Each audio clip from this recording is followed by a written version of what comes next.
Hey everybody, this is Rydo and we're back with another recording of Hearthstone. Today is Monday, May 6th, and we are on the Americas account.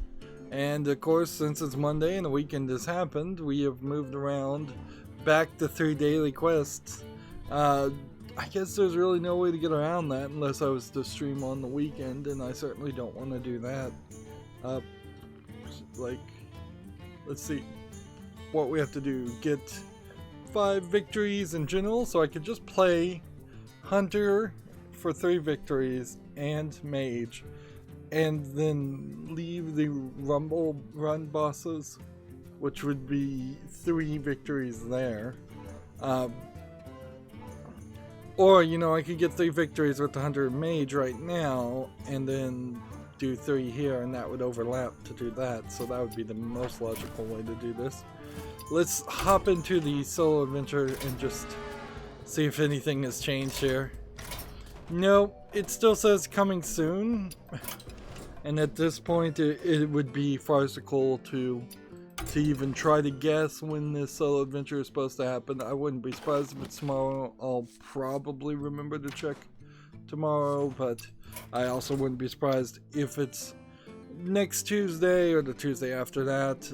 I would be kind of surprised if they make it all the way to the end of May and we still have yet to see a victory, or not victory, but the solo expansion coming out. So I finished Edna and Harvey the Breakout, a point-and-click adventure game from Daedalic. I believe it was the thesis project and of the developer, and probably the first Daedalic release game.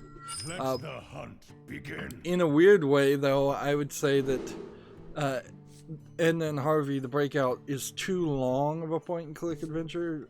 As I get older, it feels like a lot of point-and-click adventures seem to stretch out longer and longer when they should probably be getting shorter and shorter. And when you look at like Deponia, that clearly came out after Edna and Harvey, they took it even further and made it even longer. Most Deponia games feel like 5 to potentially 10 act plays, or 10 act games. They're just so long and so complicated. The game story itself is weird. You're playing as a crazy girl with a stuffed rabbit that talks to you, so obviously you're insane, and you're doing insane things and doing jokes on insane people. Cartoony actions for the most part, although you are actually, slight spoiler, murdering at least a couple of people, or at least one person, depending on which of the 2 endings you can get, which is literally you just save the file and then pick one ending and then open the file and pick the other ending. Like nobody else should do anything else, and the endings don't really change anything. They just give you one boring ending that tells you what half of the characters do, or half of the characters that they mention do. So it's just actually a couple of characters. If you pick one ending, you get their endings, and then a couple of characters, if you pick the other ending, you get their ending. And neither one is particularly great. Right, whenever shuffle a card in the deck, shuffle one extra copy. Alright.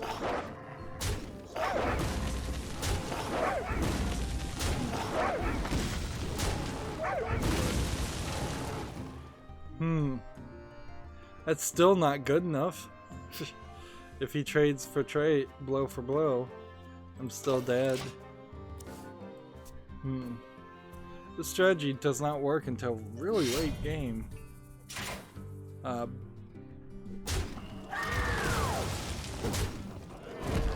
Well, it did do at least 10 damage to his face. So if I could get a little bit more damage. So yeah, To my side. I could see how moving from a crazy character in Edna, who runs around the entire game in her underwear showing whenever she looks back and no bra, and in a what looks like a somewhat like a straight jacket. Like I can kind of see.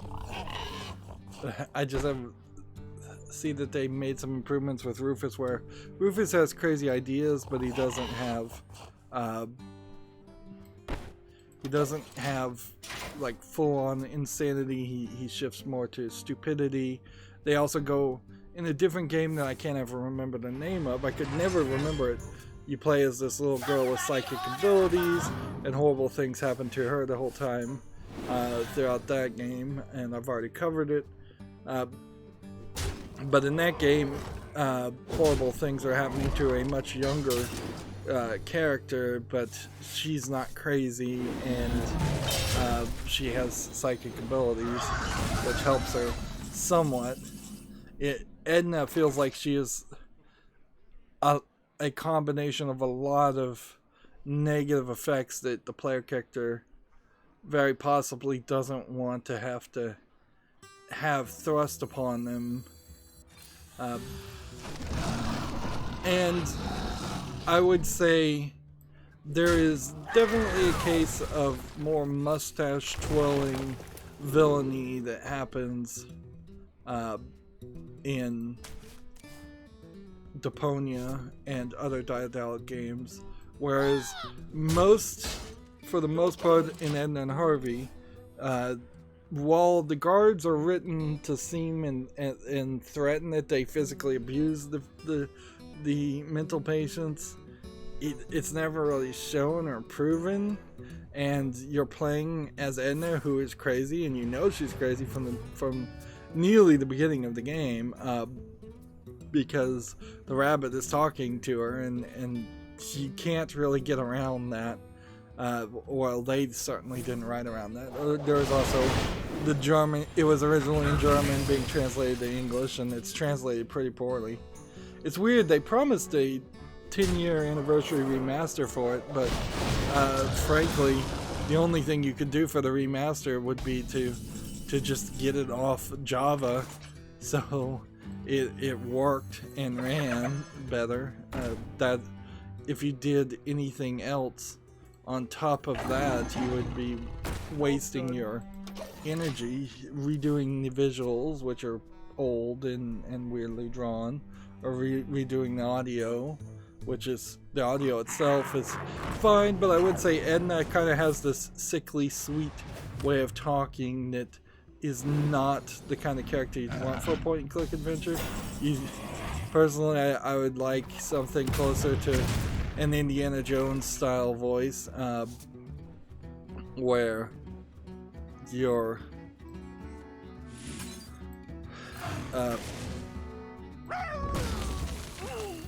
an Indiana Jones style voice where the character is very brash and outspoken and speaks with strength instead of a meek little voice.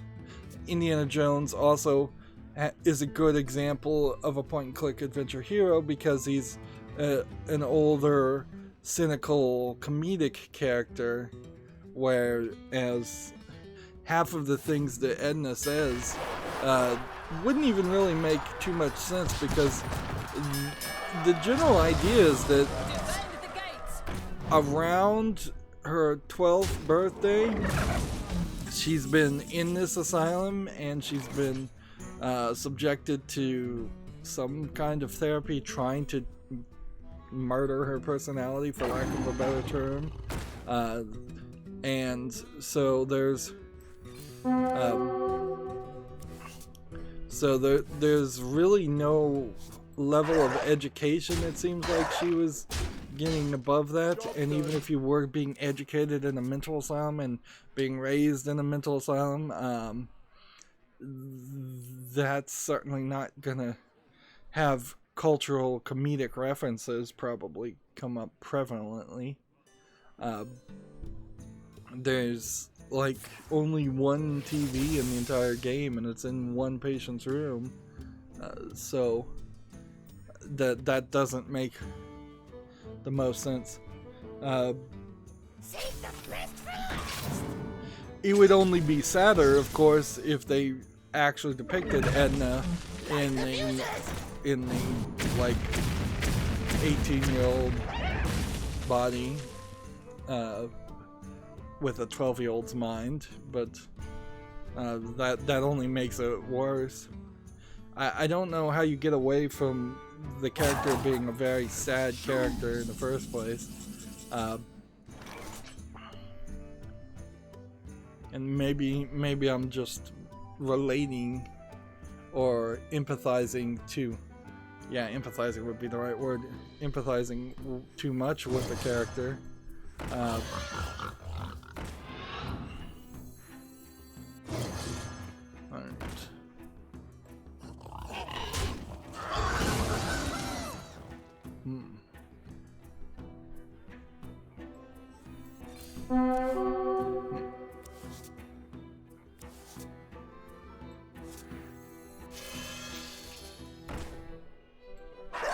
I have to keep on playing here if I want to win. I'm trying to actually win because we're playing ranked. So yeah, that's for the most part all Edna Harvey is. It's a way too long point and click adventure. There's definitely some ways it should have been broken up. The ways in which you transition requires you often to travel 4 or 5 scenes to get from point A to point B. Throughout playing the entire series, I was thinking about, like, what is the normal experience that somebody is going to have, and the normal experience that I had is probably close to what the average player would have, where you're going to get frustrated and not realize what you need to do because there's terrible breadcrumbing, and you're probably going to have to go to a walkthrough multiple times, and you're still going to have to walk through a lot of empty hallways for no reason, and by the time you get a key to unlock some of the gates to make it easier to walk from point A to point B, it doesn't matter anymore because you've already probably collected everything. I had done and collected a considerable amount of items well before I needed to, and very often I just picked up items because I just picked them up, and I had no clue if they were ever going to be of any use or not. So just a very rough point and click adventure for a first try, when frankly as a thesis project I think you could have done a lot less. The game claims that there's over 30,000 lines of dialogue in the first act alone. I wouldn't be surprised if that is true, and Daedalic only makes that mistake worse in their later games, where there's a ridiculous amount of dialogue and game in general in their Deponia series and their other games. But I would say that particularly in Edna and Harvey the Breakout, you have a case of a lot of lines of dialogues that only people who do the wrong item on a random wrong item would see, and where you could have easily just had all of those responses be, it doesn't work. Just some sarcastic response that you usually get. This guy's in a point and click adventure game. It's like, I can't make that work. That doesn't work. That's a dumb idea. Something along that idea. But yeah, there's an antenna on the roof that you see pretty early in the game, and you can try, it seems like, every single item in your inventory on that antenna, and none of the items actually do anything with it. But you get a different line of dialogue each time. I wonder. Was there anything else to say about Edna and Harvey? No, not really. And then, I'm kind of making it a soft rule, not a hard and fast rule, but the day after I finish playing a game, I take a day off, do some Lego or something else, on top of potentially scheduling things, and so I didn't do anything else for the weekend.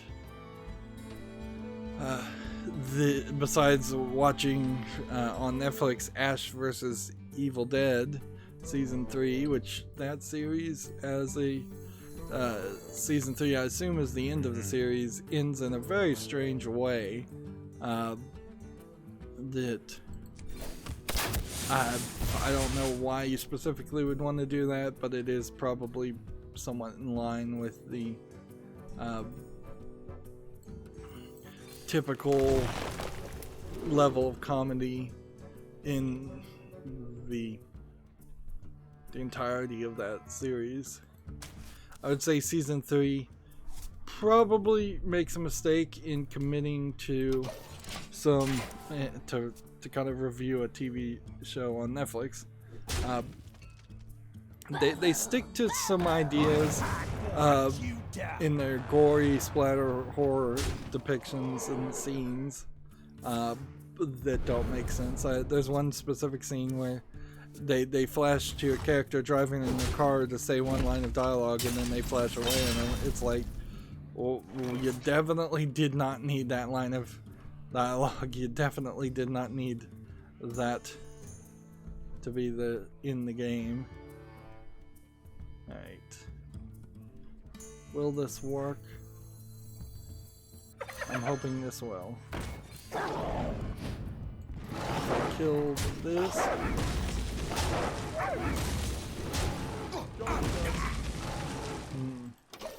No, doesn't really work. Because he can do 4 damage here and then do that and kill it immediately. So unless he just plays wrong, I just wasted my main strategy.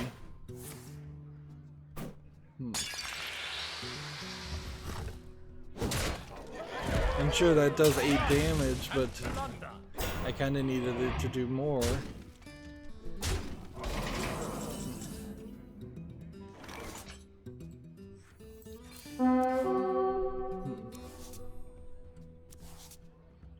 Okay. 1, 2, 3. Kill. In the turn. It was weird timing on the Netflix series that, though, because Ash vs. Evil Dead is a Stars thing that they just acquired the rights to stream, and they bring it out. They brought it out yesterday, but today they're bringing out the renewed and continuation series of Lucifer from the Fox channel, which Fox and Sci-Fi, no doubt it was going to get canceled. Even the Orville is almost certainly going to get canceled, and I would argue that the Orville, and I don't know why I'm talking about TV, I guess I just don't have a lot to talk about video games right now. We'll get into the actual news in a second. I'm just warming up. So yeah, the Orville will probably get canceled, but I wouldn't be surprised if it got renewed. The only reason I could see that they wouldn't cancel the Orville is because Fox is kind of under the thumb of Seth MacFarlane, maker of Family Guy, and they don't want to risk Family Guy getting worse than it is slowly getting. And I'd say the Orville has some problems too, particularly season 2, in which they repeated the same characters and the same alien species over and over again. Even in the first season, they kind of did that. It would have been a lot better if they had done, like, I think Star Trek The Next Generation 1 did, or at least Star Trek the original series did, where it was more of an alien of the week and it was a different species. Try to expand out and have more characters before you try to lock it into what we eventually had in the Next Generation, where it was Klingons and Romulans and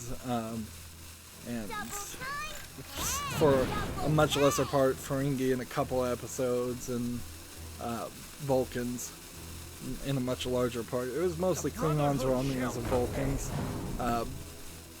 and Earthlings later in the Next Generation. But the original series of Star Trek, there was a whole bunch of spaghetti that was thrown at the wall, and I feel like that spaghetti probably needs to be thrown at the wall some more. There were definitely episodes in season 2 where it's talking about, I think, the Moclans, and then the next episode has something different, and then the episode after that they're back to a story about the Moclans, and then the Moclans play a big role again. It's just like, okay, there's only 10, maybe 12 episodes in the season. You can't just have them all centered around this one species. It's repetitive.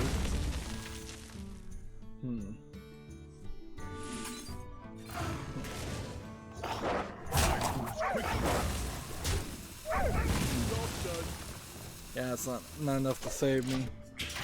So apparently the deck I'm playing right now is not a winner anymore for Hunter. Let's switch to another character class and see what happens. Also, I'm falling down with the ranked play. So I imagine the beginning of the month and the end of the month are the worst days to try to play ranked play. Although arguably maybe the beginning of the month is the best days, but we've passed that point. Mage, I guess we'll try Mage. We'll try rank play Mage, but then after this I think we've got to start playing casual. Otherwise this is just going to take way too long, and I don't have that much video game news to talk about.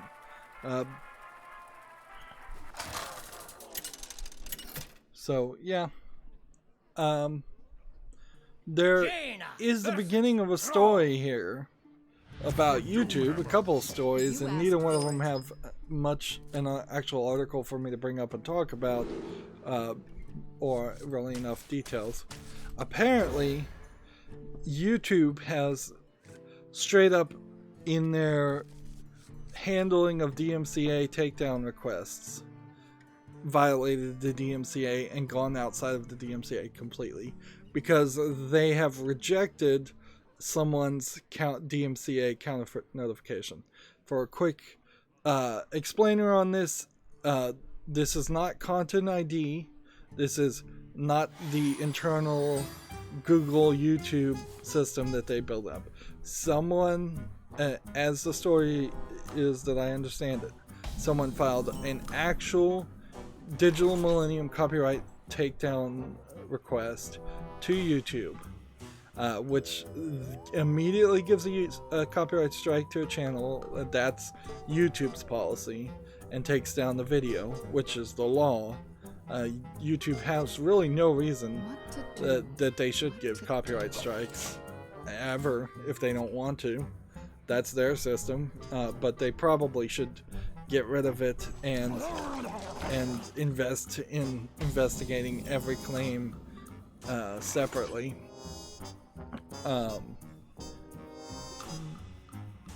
But so the story, as I understand it, is someone filed a DMCA takedown.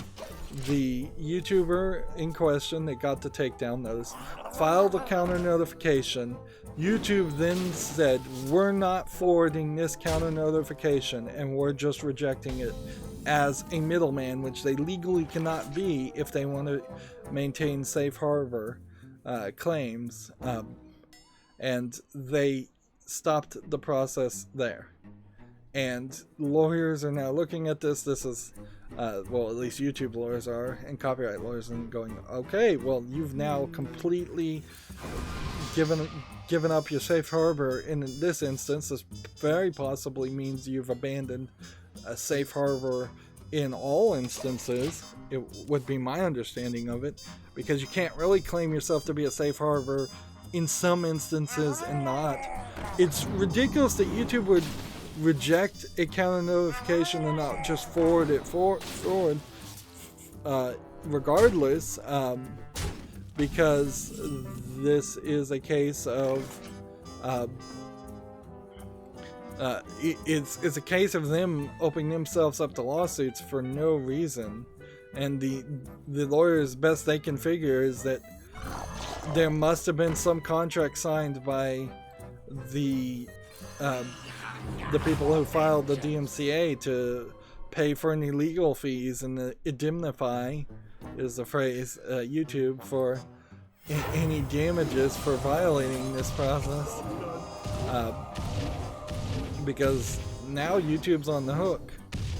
And there is a precedent case law, and I think part of the reason why this rejection, this counter notification was rejected, is because it said, we do not believe you considered fair use in a fair way, and you have to consider fair use before you file a DMCA, according to this new law, precedent case law, which is, I think, it's like Linden versus something. I forgot the name of the court case.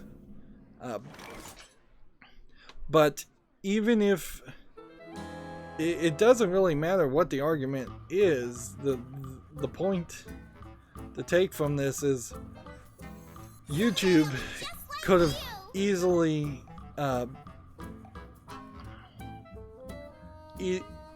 easily just forwarded along the counter notification and moved on with its life. Like, it has literally no reason to get inside in the middle of this at all. And yet it has chosen to do exactly that.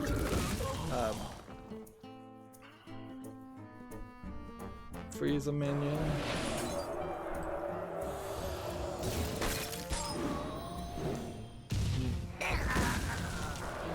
Deal 3 damage when it's frozen. Attack here. Well, this is kind of working, but I'm at 10 health and he's at 28. So, I don't know what YouTube is doing. Meanwhile, Google employees in general, not just YouTube, are either threatening a walkout or very upset with Google, because they're saying that Google is retaliating against people who criticize policies or make any suggestions, which is believable, certainly. Like, I don't see a reason why that wouldn't be the case. That seems like that's kind of typical in a lot of work environments where a boss happens. There's an argument to be made that maybe people are making their suggestions in an aggressive way, but you know what, if there's also an argument to be made that if you don't make a suggestion in an aggressive way, you won't be heard at all. I don't know about that. In my experience of working at jobs, people don't listen to your suggestions one way or another. Maybe I make them always in an aggressive way. People in general don't want to change, and I think that plays a role in this. Alright, so those are the Hearthstone things. Let's try the new custom decks and play casual. Those are the Hearthstone Replay.net, HSReplay.net decks, and they're not winning. But yeah, my general experience has been nobody wants to change ever whatsoever. Let the hunt begin. But yeah, and I don't know how you can actually bring about change. I am hesitant to believe that the suggestions that Google employees are making and the retaliation that they're allegedly getting is in line with reality, because the suggestions they very well may be making is we need to ban more of these quote Nazi people, or we need to filter out more websites from search, we need to control things and deplatform people, and it could just be a whole bunch of SJW stuff that they want to do, and Google's upper management may actually know the numbers and see that that is not a good way to increase their income.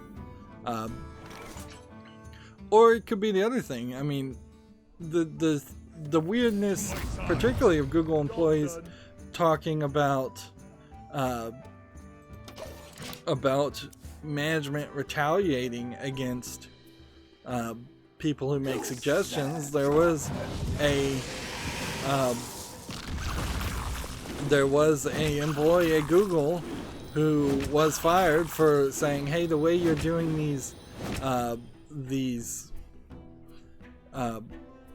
pro minority schemes is actually not helping our company, because you're hiring a bunch of unqualified female programmers or minority programmers instead of hiring people that are actually qualified, and you're just weighting it way too much," I think is in general what his long scientifically backed email was about. He was trying to create a dialogue for a more effective and a more based in reality system, and what happened when he sent that email is that employees at completely different offices, to my understanding, were saying they were felt threatened and violent and endangered and weren't coming to work. So, and they eventually forced him to be fired. So there's an incidence of management retaliating against a suggestion that I feel like most employees, or at least a significant amount of employees at YouTube, would be totally cool with.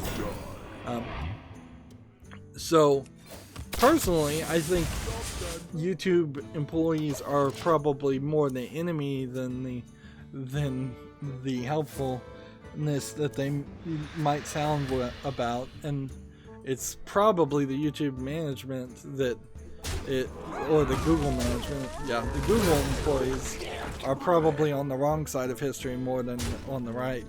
Now, they've done some things certainly about not getting into China and not kowtowing to the Great Firewall.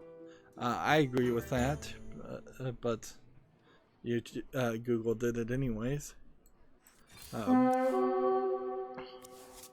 And that is kind of a particularly complicated element in question, so I wouldn't be surprised if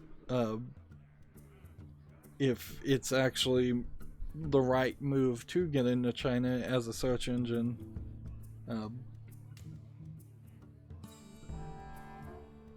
Sorry, my phone's ringing and it's sitting on top of a box. There you go. Stopped ringing finally. I don't want to decline a phone message, because then they know that somebody's looking at it and they'll start calling even more.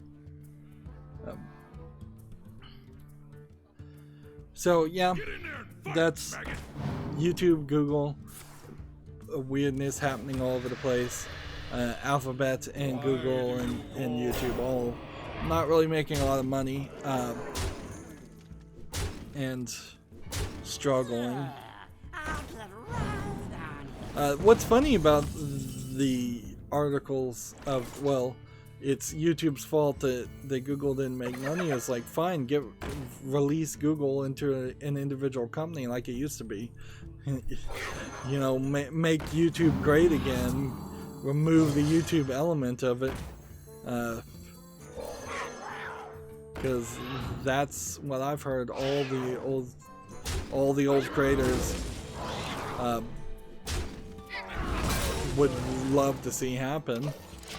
because it's been nothing but a nightmare dealing with YouTube after it was acquired by Google.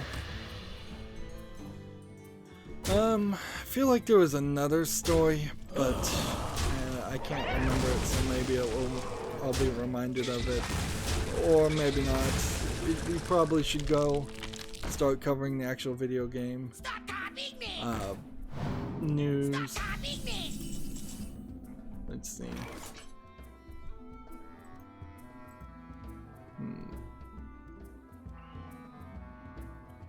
Let's see.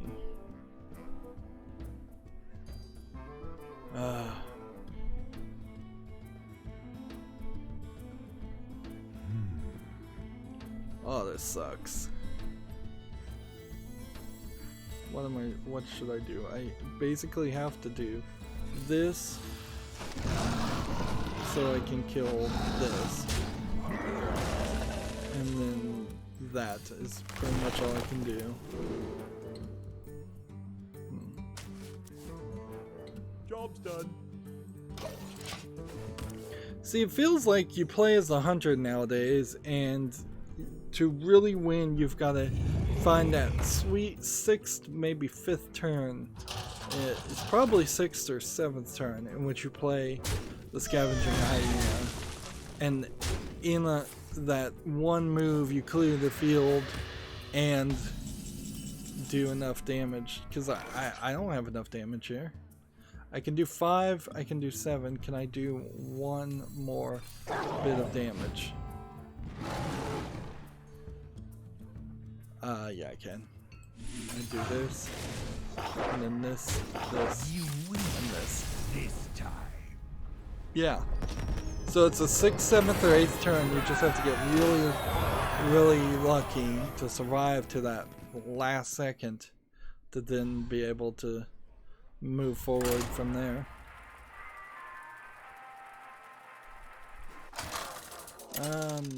Let's see. My plans as far as the next game I'm gonna play is, I assume Doom. I really don't know though if I'm gonna try to do more than 2 series for Halloween, like, and just move forward. Every year up until that point, I've done a lot more.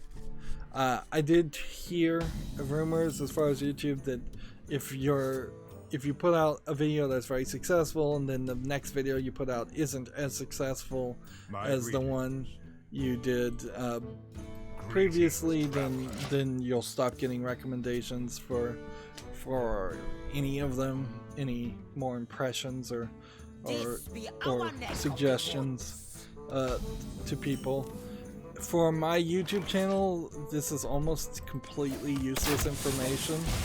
And for most YouTube channels, it's kind of useless because, sure, by far, my most successful video has been how to set up Hearthstone deck tracker, this application, and use OBS to record it. It's an incredibly old video at this time that's no longer accurate at all, I'm sure. But it's got like 88,000 views, and so that's kind of nice. I hope before I give up on my YouTube channel or die, it gets over 100,000.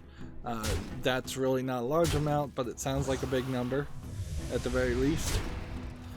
But if I had just made that video, saw that I was successful, and then never made any other video after that until I thought it was as successful as that, which was a how-to video, which is totally out of line for my channel,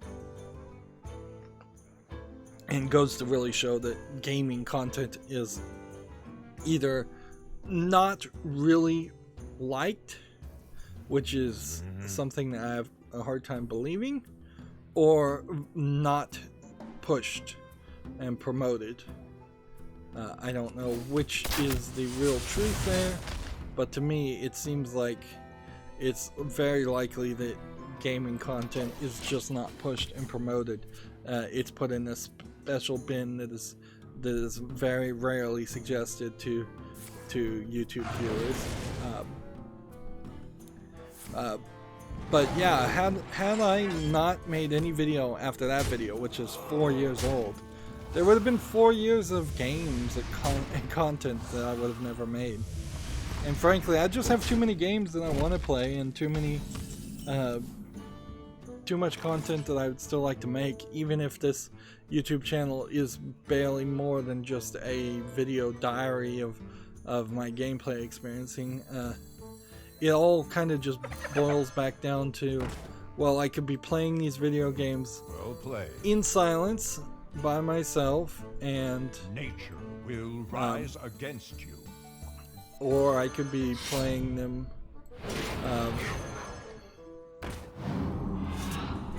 or I could be playing them on the I hunt alone. On YouTube and making videos of it, so it's pretty much the same either way. Yeah, I screwed this up. Man, and this is really your only play as the hunter. I don't like this deck, quite frankly.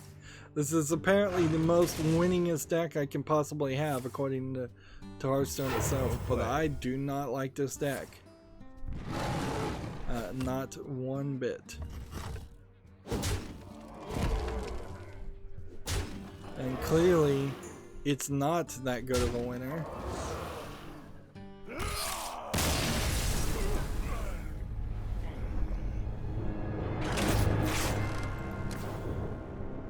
So yeah, maybe I'll make some more. Maybe I'll make some more Halloween footage. Edna and Harvey, the Breakouts, kind of is Halloween-esque, but not really. It delves into being somewhat kid-friendly, but not super kid-friendly. And it also delves into a level of fear of mental insanity and hallucinations and hearing voices and such that is not something that is typically understood or appreciated by younger people, certainly, because younger people typically hallucinate and hear voices when they're extremely young. That's all imaginary friends are. Their level of and grasp of reality is not that high to begin with, so it wouldn't be too strange for them to talk to people and see things differently than the way that they actually are.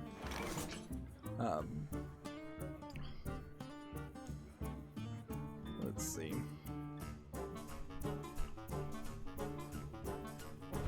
Just start with this. So moving on with the news we actually have to talk about. TechRaptor has an article, Nintendo Switch Online NES titles for May seemingly listed online. Let's see which games this are.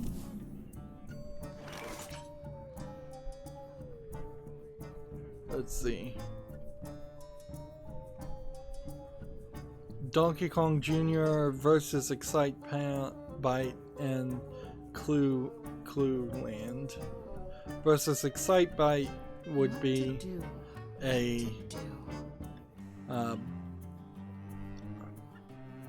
weird arcade version on. I can taste the mana. Yeah, I don't know why you would have the versus version of Excite Byte, because Excite Byte for the NES had. Well, maybe the games did play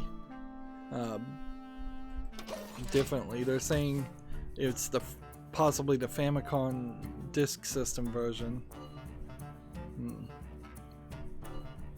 It's been called effectively a sequel, building on the same ideas and graphics, including the versus mode, which the first game lacked. Okay. Clue Land is a game molded after Pac-Man, with the idea of exploring a maze with some puzzle situations. You play as Bubbles, a female balloonfish. Yeah, since Donkey Kong Jr. is the only one that's recognizable there, that's I wouldn't be surprised if this is actually the Japanese release listings, and we get something slightly different in the Western world. But I also really wouldn't be surprised if it turns out that Nintendo Switch Online and their online service that is giving you slowly 3 NES games per month of being subscribed. I wouldn't be surprised if they're starting to scrape the bottom of the barrel to begin with. Even though there was, I believe, hundreds of NES games, when you break it down to things that were original NES titles that they don't have to license, the number gets smaller, certainly.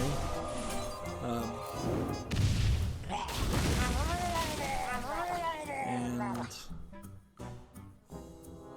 freeze a minion. Do I really want to do this?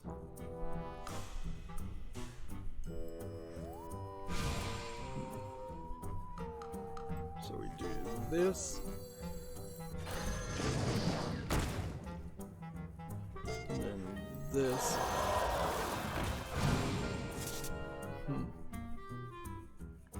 What? For each spell you cast this turn, add a random mage spell to your hand. Interesting. Well, that really did not work well at all.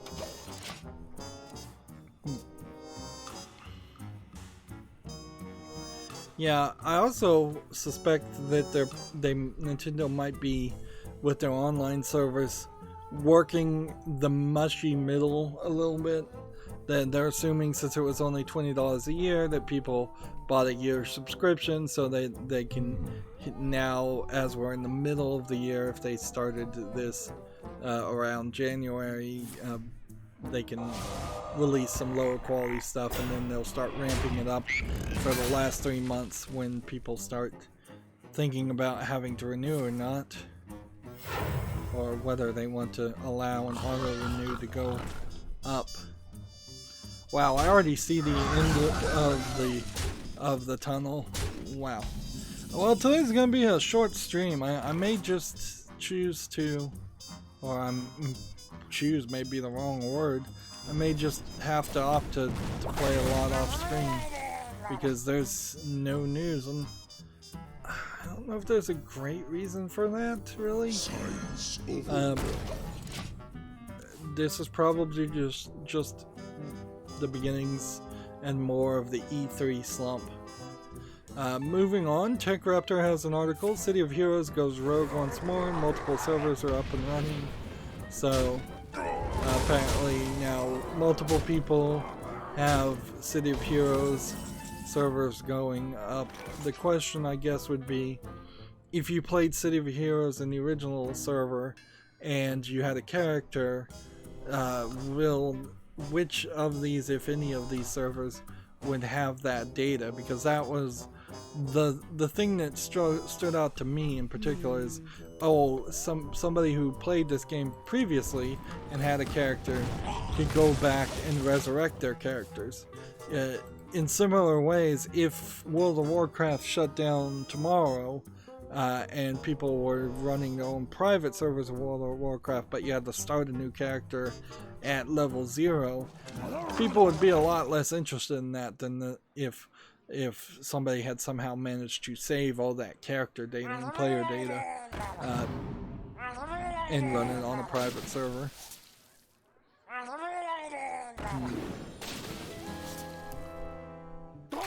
So, moving on to the next story, TechRaptor has an article. The Call of Duty franchise has sold over 300 million games, which is a kind of cheaty way of pointing this out, though, because that probably means the most recent Call of Duty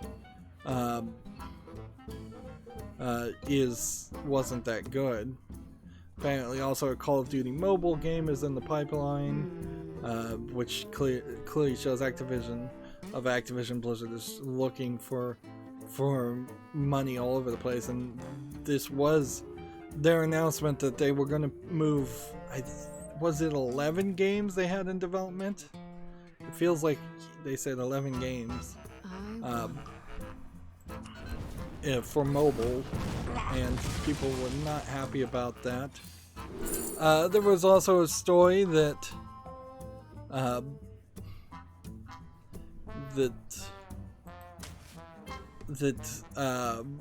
believe BlizzCon is requiring everybody to use a mobile app that severely tracks the player base, and so if you go to, I believe it's BlizzCon, I could be wrong about this, you're using this app that has like basically root access, every single access they could possibly get short of root access, to track you, read your contacts, know like your credit card that you used to do it, and the security number, like, so none of the transactional money stuff even is separated from this app to possibly a more secure service, like a back-end banking service. They're going to track you via GPS, via Wi-Fi, via Bluetooth. Passive Bluetooth trackers are going to be everywhere. It just sounds like horrible. And then they're also sharing all that information with whoever they care to share it with. And there's no way to get around it. You can't like take the QR code and print it out. Best case scenario, I would assume, is if you had to go to this convention and use this app, because you have to, which I imagine that's going to be a lot of complaints to the front desk. It's like, I don't have my phone. I broke my phone. I left it. I left it in the airport. They lost my luggage. All very legitimate things that I imagine at the front desk somebody's just going to be like, fine, whatever, give me cash and we'll give you a printed out pass. Like that would be your first step, is to try to socially engineer your way into this this convention without doing it. Also, I don't think Blizzard is going to be at BlizzCon. So it's going to be a pretty bad convention anyways. Last year, the BlizzCon was the event where they announced Diablo Immortal and people hated it, so perhaps this is just straight up revenge for that. I don't know if that's a fair characterization or not, to not show up and demands a use of a horrible app. Reporting for duty. But yeah, if you have to use a phone, you would want a burner phone. Like, it would have to be a smartphone still, but you would want something that you had just bought that day and installed the app and has none of your accounts or anything logged into it. But that's a lot of work just to go to a convention for really no good reason for it to exist at all.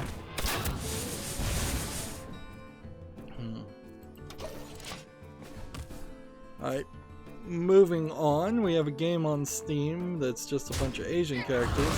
It looks like it's a low effort beat-em-up fighting game with also some visual novel elements. And generally, when you see a lot of combinations of game styles like this, it is a cheap Chinese game. This is tag nudity. This looks like it's designed pretty terribly to have 3 life bars take up so much of the screen. It's $4.19 and apparently does support English, but there's nothing on this page that until you get way down here in the about this game. Yep. So of course this doesn't look quality enough to make it to the follow list.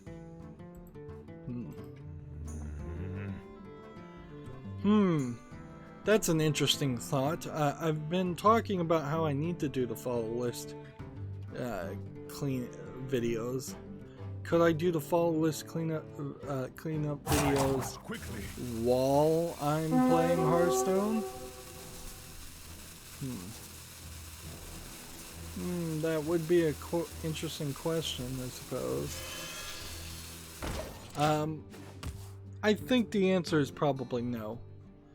Frankly, there's going to be so much time that has to be spent on the follow list cleanup that it would be ridiculous to also be playing Hearthstone. So if I have an incident like today where I may get through all of the news and that'll just be that, and then I'll just play off screen.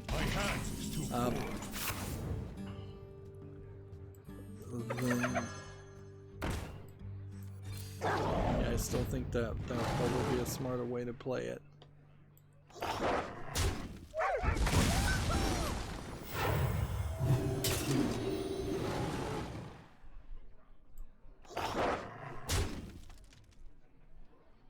That was a mistake. I'm about to cuss. Man, I think we may have to just... Well, once my timer says it's been an hour, I think we may just break up this episode here and leave the Americas account, because this is just victories. It's just more stupid victories.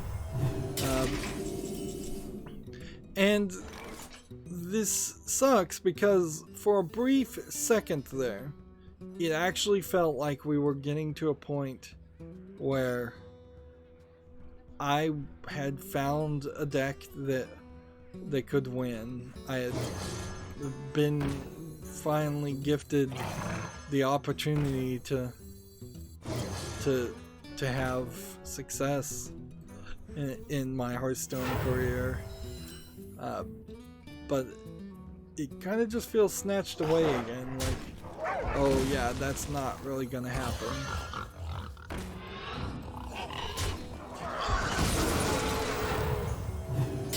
Yeah, so why did I do that? In what way did that help me? That just made it way worse. Yeah. We're running 50% win ratios on these decks. Again, that's not the experience I want to have in any game. And this instance doesn't just feel like, you know, sour grapes or whining. It really just sucks. Just looking at the actual win ratio for the actual decks that I've played. Sure, I've only played 6 games so far with it, but Put your faith in the light. yeah. And I think it's probably fair to say that yes, if I was playing Paladin, I could potentially be winning right now a little bit more. But I can't just play Paladin because I don't get daily quests to play as the Paladin. Job's done. Moving on, we've got a game on Steam called Bullstown. This looks like it's a clicker with a lot of craziness happening on it, on the screen.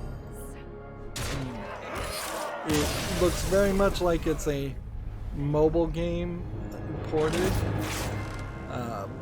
But yeah, it just seems like you're clicking and bulls are just running like crazy, and you're getting...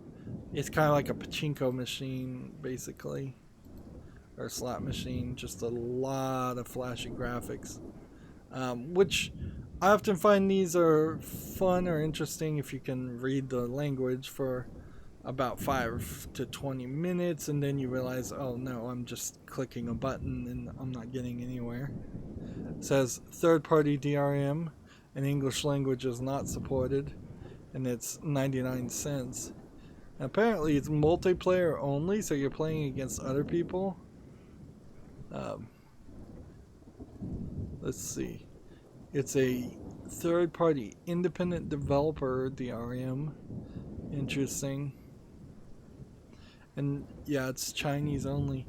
So I wouldn't be surprised if this is somehow very close to a gambling app, which would not be allowed in China according to their censorship rules.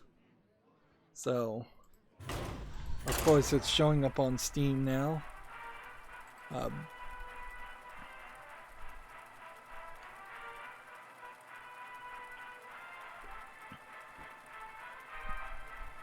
I don't know if too many people would be upset about a limitation on Steam for mahjong apps or gambling apps or semi-gambling apps. You asked for it. You know, you could easily come out with a press release and say, look, we're going to make a special internal council of 5 employees, and they are going to now curate all games that have a gambling element to them, because we've seen such an incredible amount of those games come out on Steam. Now, the weirdness there is that's not really true. The only instance where that would be true is if they were to make an internal council for visual novels, and then none of them would understand what makes a good visual novel or what doesn't, so they would let in the wrong ones and keep out the right ones. But yeah, there's enough variety. They could do sex games in general, like the low effort sex games or slide puzzle games and things like that. Super simplistic games. There's a level to that. I think that you could start to curate there, but if they can't feel like they can do it the right way, they might as well just not do it at all. Let the pain speak to me.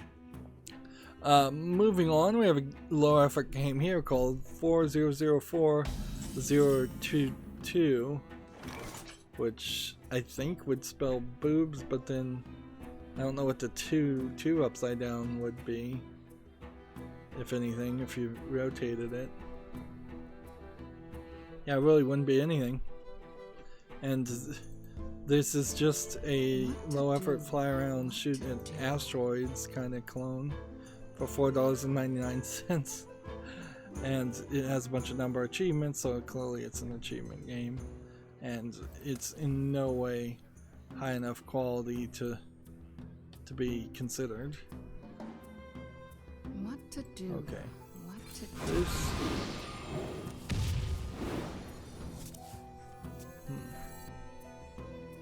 Discover a spell that costs 3 less.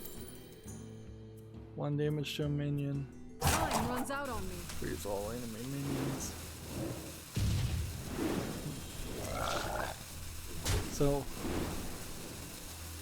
maybe I can burn some cards that way. My hand is full. There we go.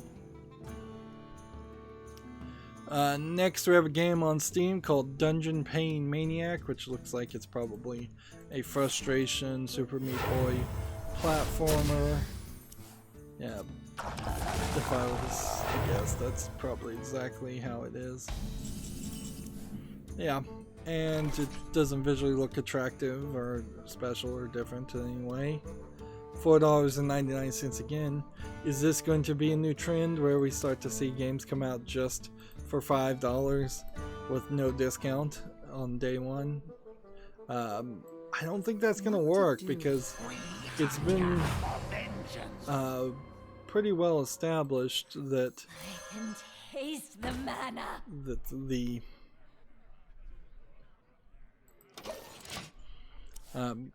The standard is to discount a game at least 10% when it first comes out, and that does make a lot of sense.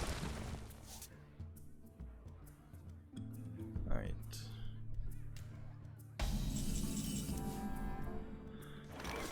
Let's play this. Someday I'll be just like you. And let's do this. Let's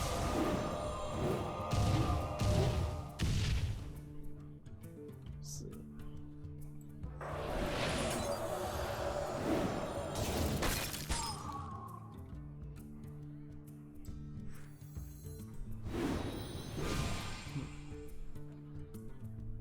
Okay.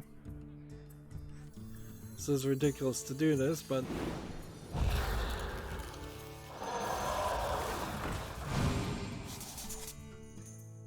and then secret, and then this,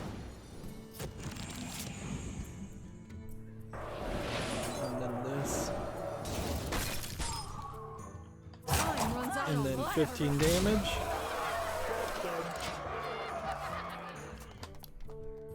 So we might actually get victory here. Next we have a game on Steam called Worldwide Sports Fishing, which looks like it's a sports fishing game. I would say visually it doesn't look attractive enough. It just is a little too rough. Inherently this is always the problem, is that there's a few fishing games that look really good, but then they say they don't play very well. And then there's maybe one or two fishing games I've come across. Here's a castle. Yeah, nobody's going to be fishing in a castle moat. See, clearly these are asset flips. There's a few games that I've seen that say they play pretty well, but then they look terrible. And if you're going to try and simulate fishing, I think you have to have a somewhat hyper-realistic level of graphics, which makes it too expensive to then develop and try to sell a fishing game, because this game, for example, is $5.99 with no discount, and it's like, I really would barely want to pay that price if it looked really good, but in all reality, if it looked hyper-realistic and was a good game, probably would be a $60 game. And I don't think I could justify, as somebody who's not really that much of a fan of fishing, or a fan of fishing at all, it's hard to make that justification. Let's see. So can I get this one up? I think probably.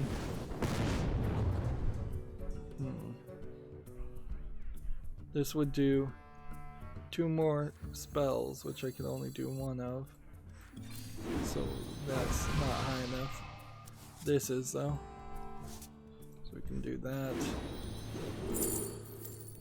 And then take that. Do that. Time runs out on me. And then attack and win.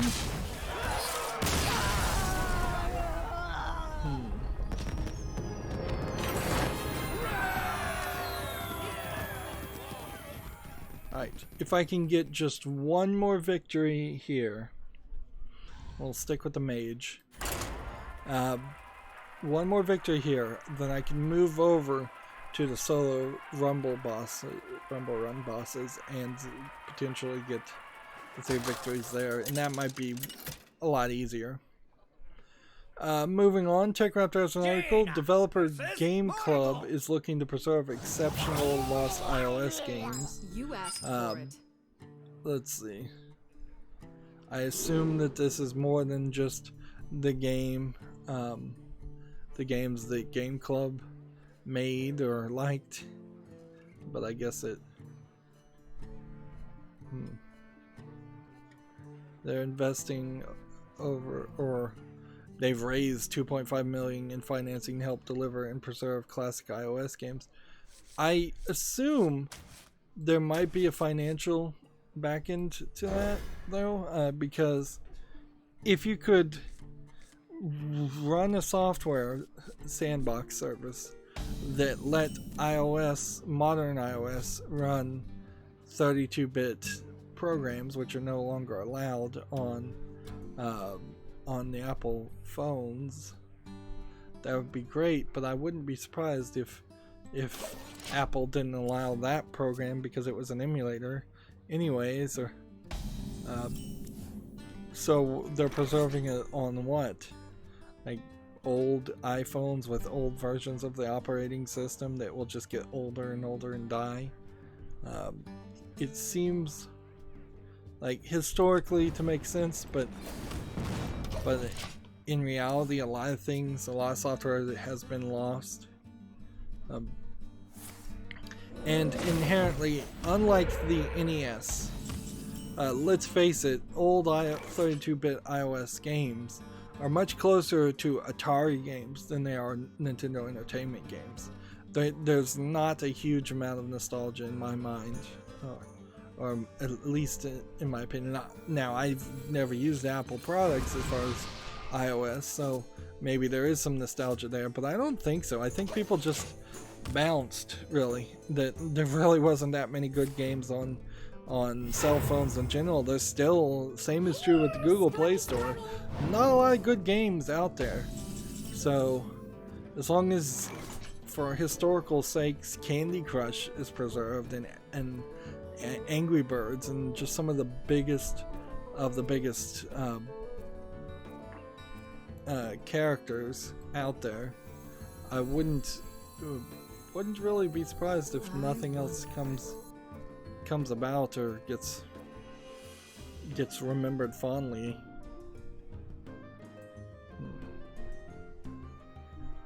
Well, can I do this?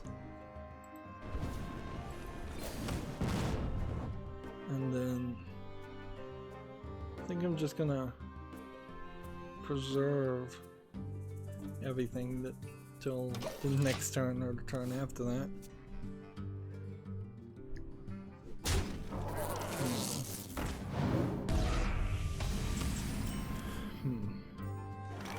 Okay. This and this And taste the manna. and this. And then return.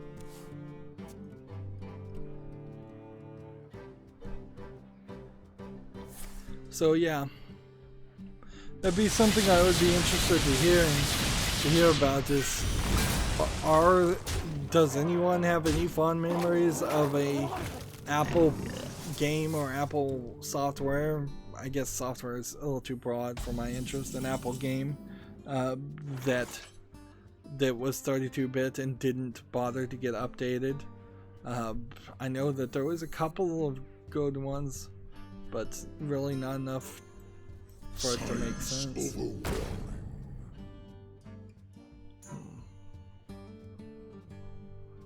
Let's see.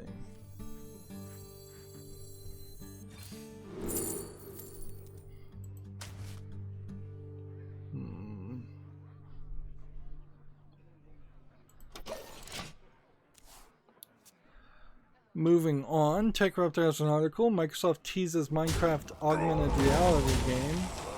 I'm not sure what particularly would be interesting about playing a Minecraft augmented reality. See, the thing here is, if you were going to make like a Pokemon Go game and try to do it with Minecraft, I don't see what you get there. Like, What to do? yeah, I seriously doubt there's much of a Pokemon Go experience, because Pokemon is in essence a gacha game. It's all about the fact that there's 300 plus Pokemon that exist in the canon. There's not 300 different kinds of animals or creatures in Minecraft. It is not in any way a gacha game.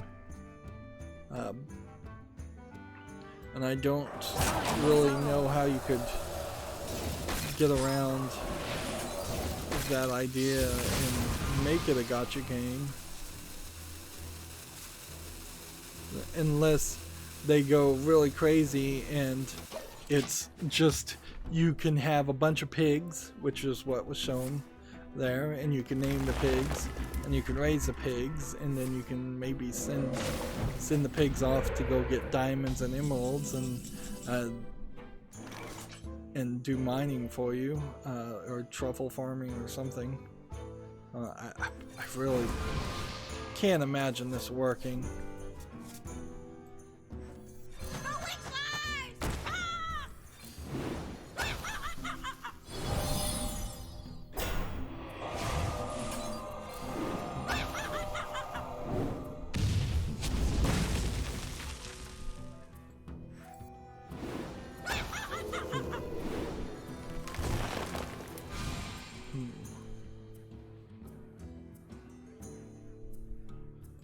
see. Job done. I played too many. Yeah, that's alright though. I think I've got this. I think that I've got this pretty well.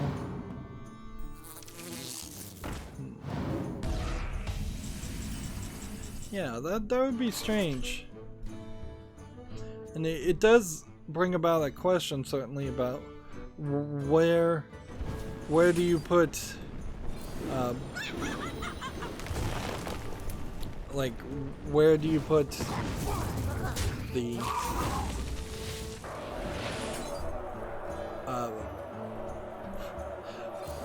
what do you do with Minecraft if all of a sudden Minecraft is no longer your focus and you're instead doing something completely different? That's not a valid target. Right.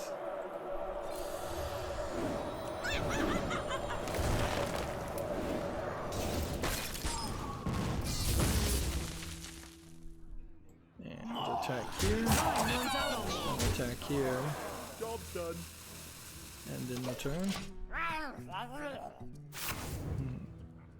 Dark spirits twist the trees, foul the lake, and curse this land. Alright. This. Someday I'll be just like This. This.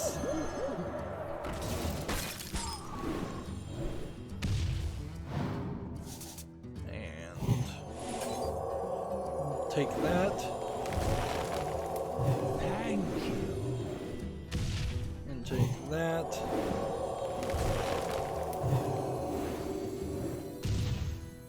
Take this.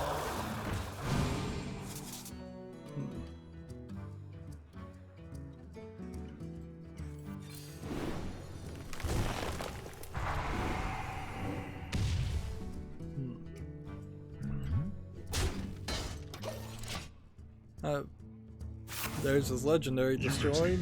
Precision.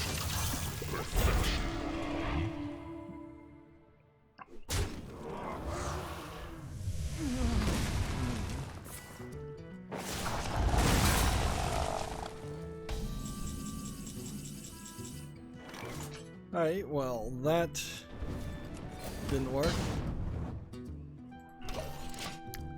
Alright, moving on to the next story here. Xbox Live is coming to select Gameloft mobile titles. Asphalt 9 Legends, Asphalt 8, Dragon Mania Legends are among the first mobile games to use the recently announced mobile software development kit from Microsoft. Cool idea.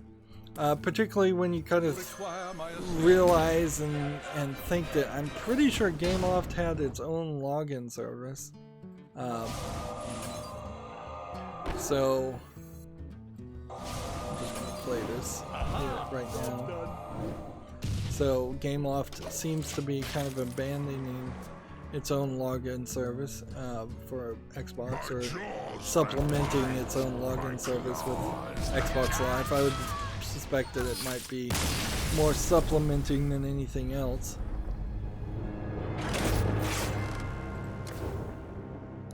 Alright, what can we do?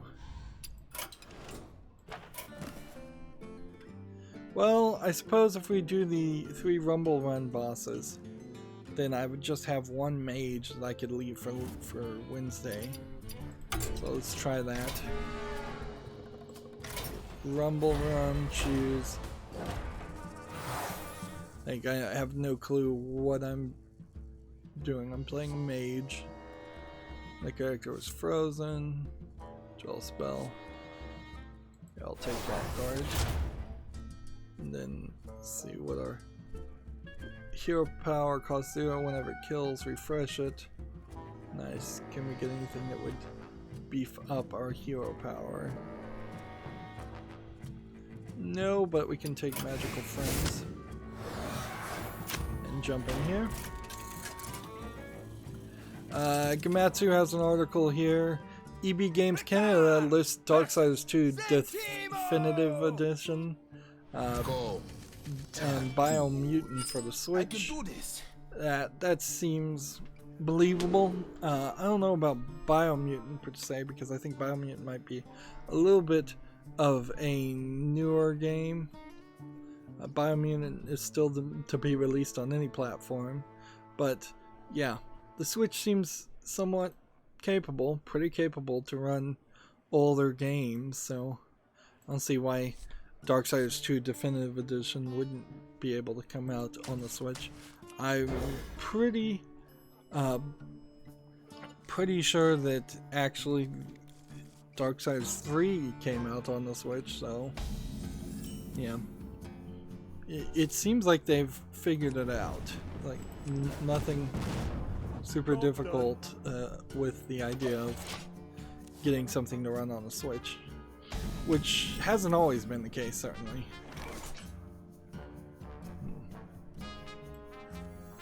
Alright, so I want to play this first, and then do this, and then turn.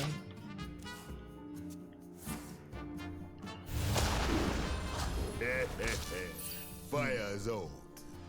Come, my shrine.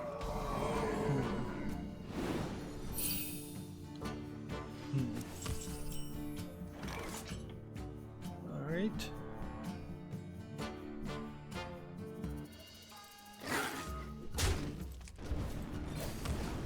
Your shrine is sticky. Next we have an article here. Apparently this is a bit of a follow-up from Gamma Sutra.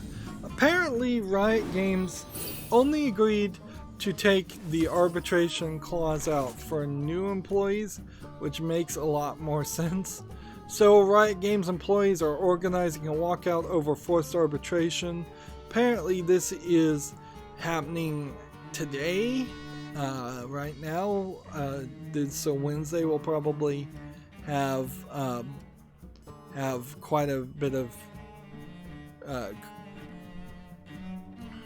information to report on this to Wednesday, would be my guess. There's some stuff certainly about trying to unionize and just what they're doing, which is walking out and not unionizing. So they probably have zero strike protection. So it seems like, depending on what country these walkouts happen and what states in the United States these happen in, I wouldn't be surprised if they all were on the hook to be fired, or could very easily be fired for job abandonment. And you know, Riot Games probably is getting a pretty good excuse here to just shut the doors and sell. Yeah, that would be my general take on it, is that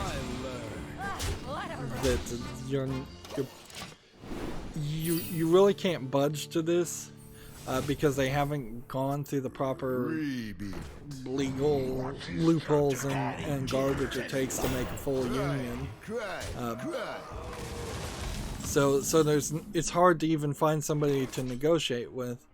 These articles would read a lot better, quite frankly, if it said they're walking out to unionize, and one of the reasons why they're unionizing is because of the fact that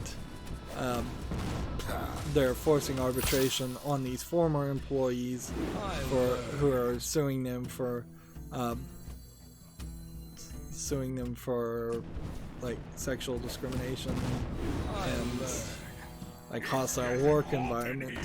And inherently, when you look at this scenario just coldly and calculatedly, and you don't take a side, it is better that Riot Games does force the arbitration against the former employees and possibly negotiate to say, we're going to drop it for current employees. But they probably can't even say that, because I suspect there are employees right now that are just waiting to be able to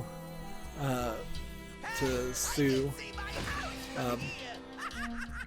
and so that might be too dangerous a scenario legally too.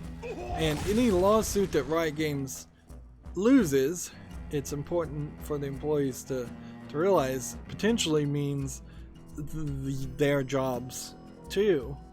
Like, if Riot Games is found guilty of something and has to pay millions upon millions of dollars, that's the entire company's bonuses, or not just the management's bonuses. That might be the end of Riot Games as far as an employer. So there is a certain level of yeah, even if Riot Games has been this horrible toxic environment that should be found guilty, well, if they are found guilty, you lose your job. And so right now, as an employee of Riot Games, you are pretty much on the bad guy's side because the bad guys are paying your paycheck.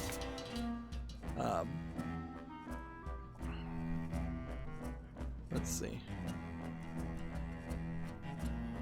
Wind Fury. Cast a spell.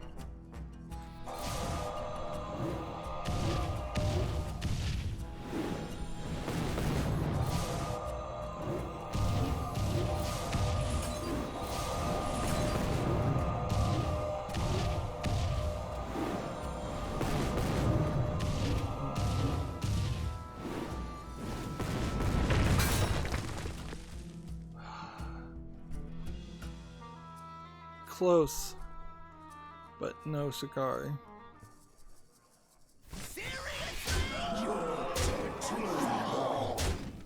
Yeah, actually, that's good enough.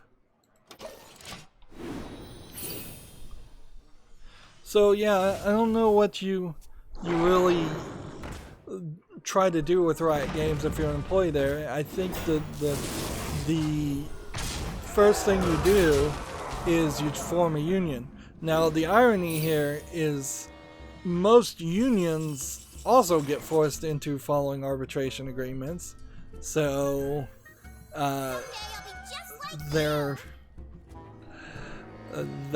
part of the plan falls apart kind of too.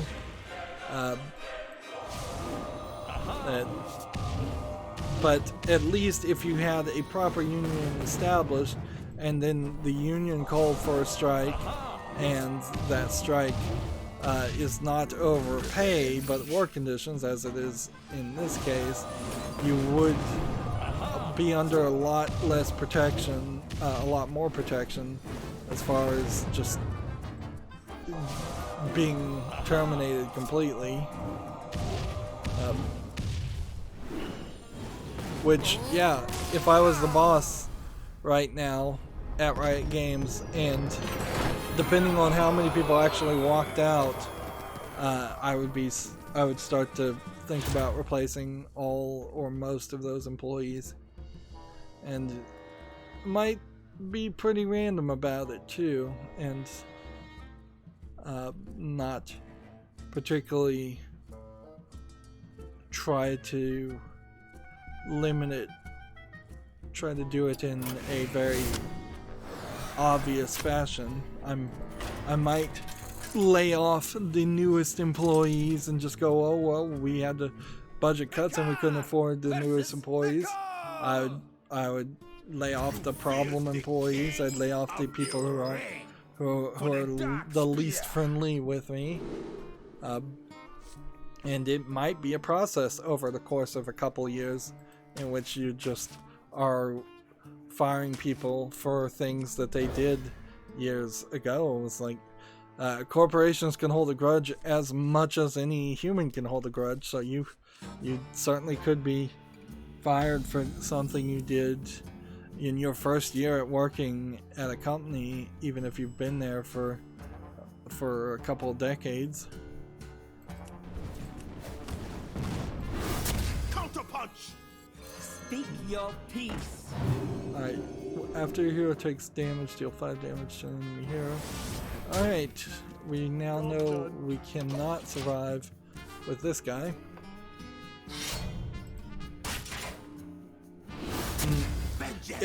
Now, throughout the entire conversation about the Riot walkout, Riot employee walkout, again, Riot being a bad name in this instance for a company,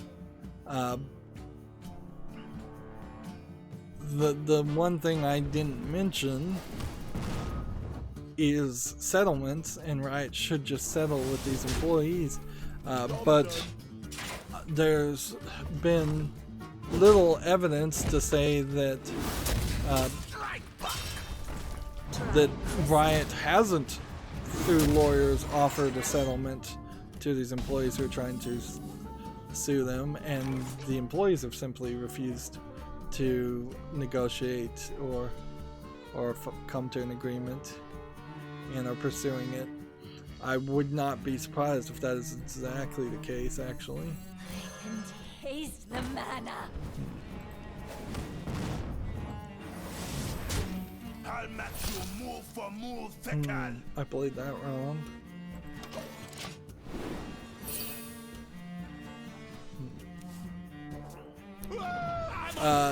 Next we have a game called Speedrun Ninja on Steam, which looks like it is a pretty awful low effort platformer, worse than most even. It's $5.09 with a 15% discount, which is actually rather expensive. Of course, that's not going to make it to the fall list. Alright. 5 randomly split, or do arcane missiles.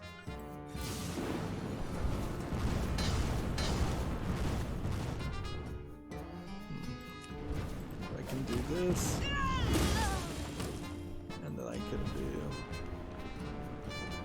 well, let's go ahead and attack this, and then do this,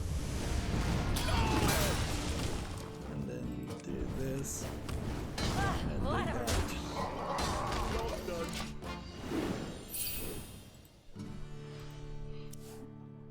The lower are my shield. Let's see. Taunt. Fill it with.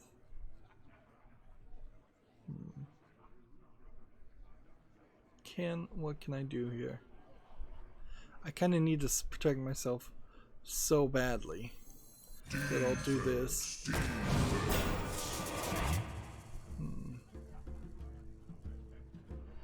And just play this.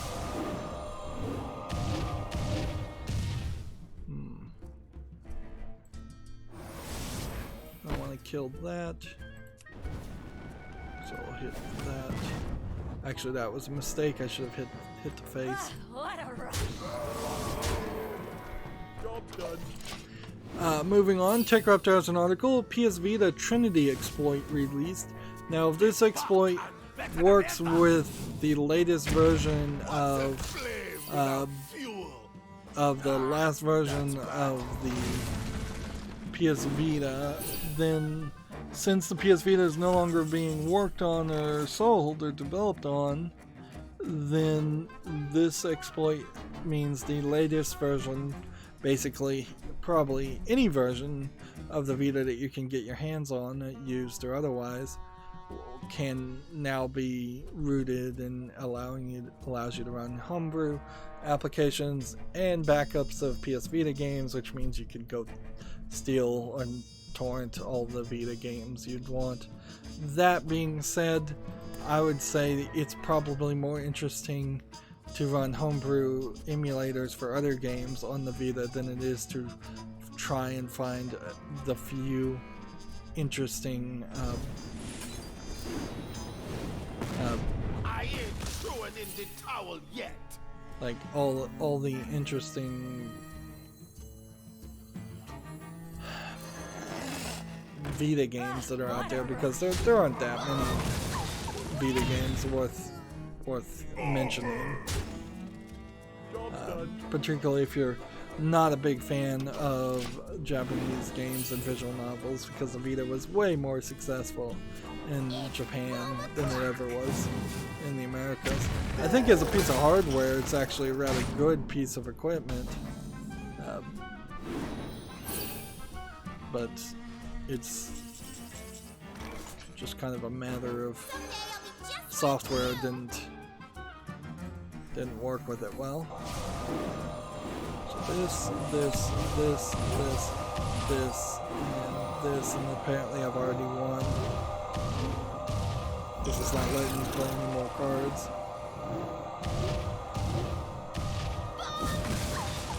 It's not the Vita, but yeah. Yeah, I don't know if there's anything else to really say there. Like, if I could get a Vita cheaply and I wanted to run emulators on it though, it is also probably worth mentioning that the Vita is kind of an old piece of hardware, so you might not really be doing the best for you compared to a Raspberry Pi. Now, a Raspberry Pi Model 3B Plus I think might be slightly better process for as far as power, although you would have to add a lot to put it in a form factor like a Vita. The cheaper Raspberry Pi versions that are designed to be more portable are still pretty weak. That being said, there is a new case that's about to come out to basically build a Game Boy that runs off the cheaper Raspberry Pis. I'm gonna just take this. Only need one more victory and then we can just be done with this recording. So yeah, I'm imagining I'm going to build the Game Boy with the new Raspberry Pi core. I got this. But yeah, it will be weaker than the Model 3B Plus, but the Model 3B Plus is also bigger, just taking up more physical space. Frankly, the Vitas I think are going to enjoy a high price on the used market for people who are just fans of the Vita and have a lot of games, and so you'll never get them cheap enough where it makes sense at all, and that's going to change the calculation. I think it's going to skip right into you could probably get a broken or a used Switch and run emulators on that, which already there are ways to run emulators on the Switch, which has a much better screen and much stronger processor and probably more RAM. So yeah, it very well may be a case that the Vita never enjoys a lot of fandom as a piece of hardware to hack onto. In fact, it's very possible that even the Switch doesn't get a lot of fandom, and we're going to hit a level in which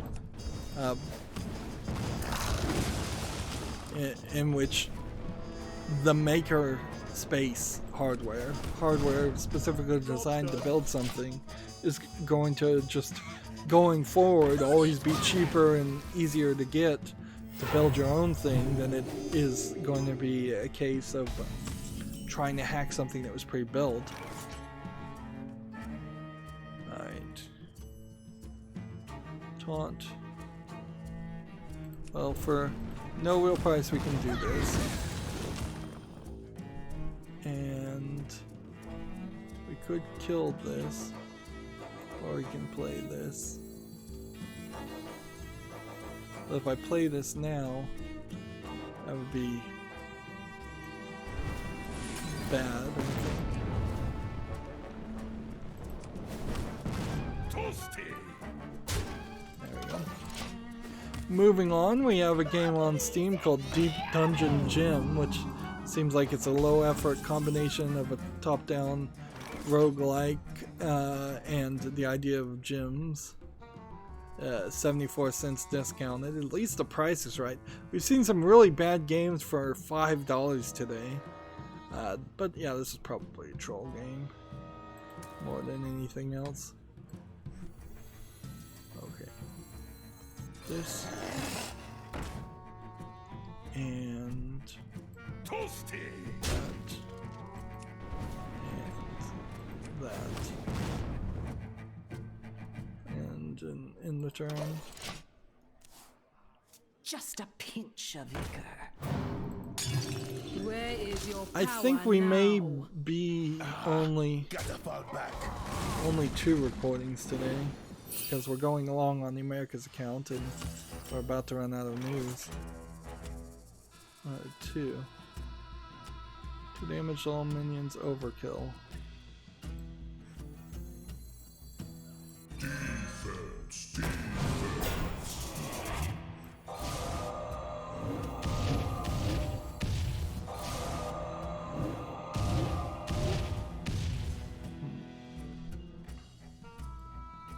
Have any real reason to kill? Toasty. No, not really. Gamma Sutra has an article here. China remains a massive PC game market despite regulation hiccups. This is, I think, an analysis article according to Nico Partners shared by PC Gamer.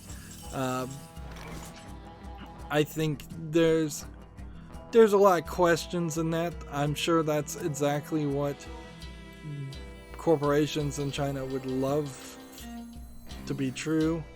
I can't, though, I can't in real good consciousness actually believe that to be the case. It's too dangerous, frankly, to do business in China for there to be this argument made that that you should try to do business or market PC games towards the Chinese market or whatever argument they're really trying to make, which I feel is probably a pretty invalid one.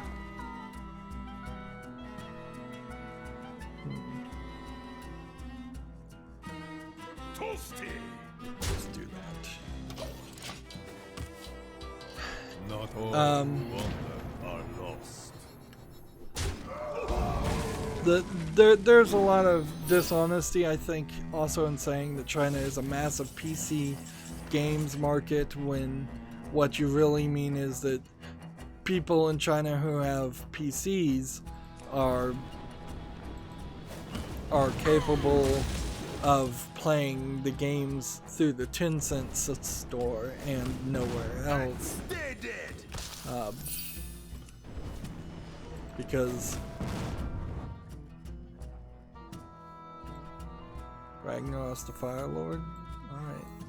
Spirit of the flame, turn them to ash! My fire be heard. Job done. So I'm hoping this hits this. Die, insect. But it didn't. That being said, you know, even if officially PC gamers in China are supposed to still be within the Great Firewall and only going to Chinese-run companies' PC gaming services, undoubtedly we have seen a major increase in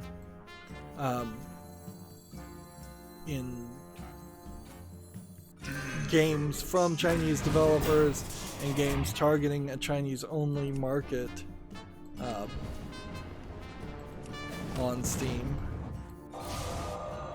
So whether they're supposed to do it or not, they seem to definitely be doing it.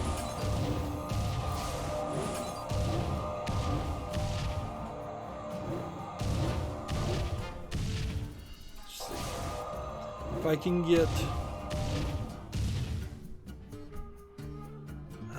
man, I'm a little short.